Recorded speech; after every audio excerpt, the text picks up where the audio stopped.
Welcome to a new pick-a-pile reading. This is a series of 7 videos that are all linked in the description box. And I have decided to do this reading this way to have possible to film this with my phone. So the nature of a pick-a-pile reading is that you should be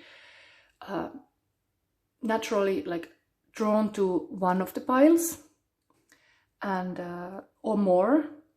And by seeing the piles, and in my case I have no card visible of the spirit animals that are in these cards, but there is chakras mentioned, which chakra crystal and which crystal is it. So you can make the selection based on the name of the crystal or the chakra.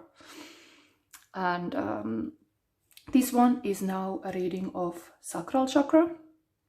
So we go into this reading, and I hope you like this reading. If you then are interested in other readings, you can always look at the description box to find more of them. Anyway, now let's start with this. So I have made a decision to talk about the archetypes of each chakra to empower you. And part of my Shadow Sister healing is to talk about the difficult stuff. So there is a positive archetype and a negative archetype, and now I want to mention the negative archetype of the sacral chakra. So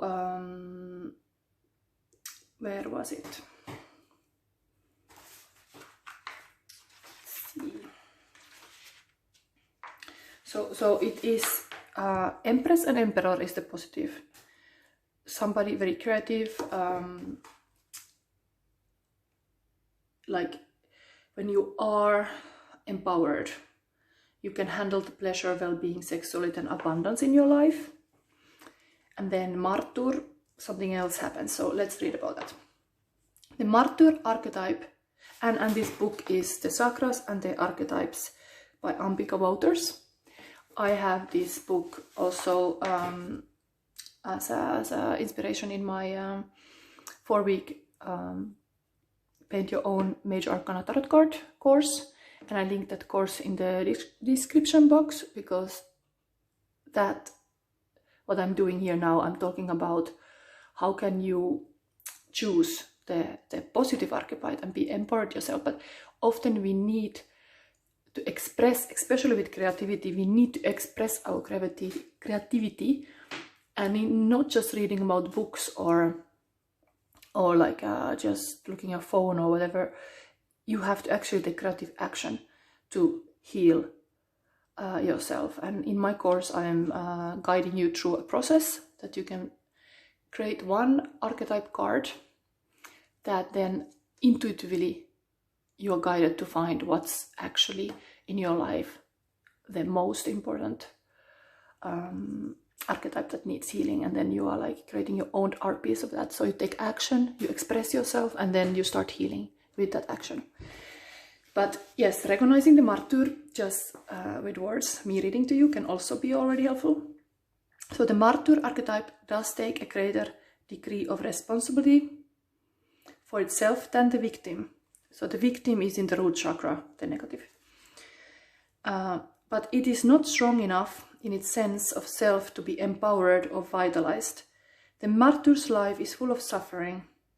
It is unable to make the necessary changes to shift its negative attitudes, and its energy is often stale and stagnant. The martyr suffers over the many things that happens in the course of life. Whatever the situation, the martyr is unable to liberate its heavily negative attitudes towards life and create the joy and happiness it so desperately desires. This archetype feels helpless to do anything to change its situation. It stays enmeshed and involved in situations which deplete its well-being and often suffers for the sake of others. It does not feel entitled to personal happiness and can suffer for years unable to change its life patterns. The martyr relinquishes its claim to happiness in order to maintain peace, stability and balance for others. This can be at the detriment of its own mental and emotional health and physical well-being. So yes, if you have really issues, sometimes this kind of text can even trigger some person who actually has this really strongly coming in their life. Always look for help, always look for support. I'm just a shadow sister. I have my readings that I try to go into the shadow because it's very healing to see all parts of yourself. But certain things can be really for your ego triggering, and your ego wants to shut it down, wants to keep you safe. So if something like information or whatever can be too much, the reaction can be like, no, stop this, I cannot handle it. So then if you have this kind of feeling, then look always for support, professional therapy or anything, because sometimes we cannot handle these kind of hard feelings and situations alone. But let's go on with the video. So this video has a butterfly and a snowdrop and hope and practical intuition. Very beautiful energies. So let's read about the butterfly here. Or maybe I just freely look in this butterfly now. So often butterflies, they are beautiful, like in creativity. I think there is this affirmation like, you are beautiful and unique person. Like you can, like the identity of the artist is so important. Like everybody has their own uniqueness, like a butterfly. So you are loved as you are, first of all. And the sole mission of the butterfly is to bring joy. And also because they change so much, they go through a big transformation. They demonstrate that change is possible. And as well, the spiritual growth. Because butterflies are, in the Greek mythology, they are like a symbol of psyche. So butterfly are really, yeah, now I'm always thinking about fairy tales. So fairy tales, there is definitely the protagonist, Psyche, is in the story of Beauty and the Beast. Beauty is the Psyche, beautiful butterfly, and Eros is that beast. You could look into this fairy tale actually, because this was just coming for me now. I was actually trying to shoot this video earlier and then I didn't have this message. So like that fairy tale might be something for you, and empowering as well, because I do believe that we all have our fairy tale, that when we read about that, when we find our fairy tale, we can work archetypes through that story. And sometimes we had, even in our childhood, imprinted a fairy tale that our mother read, or we heard, or we identified very much. And it can be also that fairy tale that you need to really look in a conscious way and understand why you are so like repeating these kind of archetypes that are part of this fairy tale. I for sure have the Beauty and the Beast very strongly in my life. You might have something else, but this is a beautiful butterfly, Psyche. And then what else I could say about this?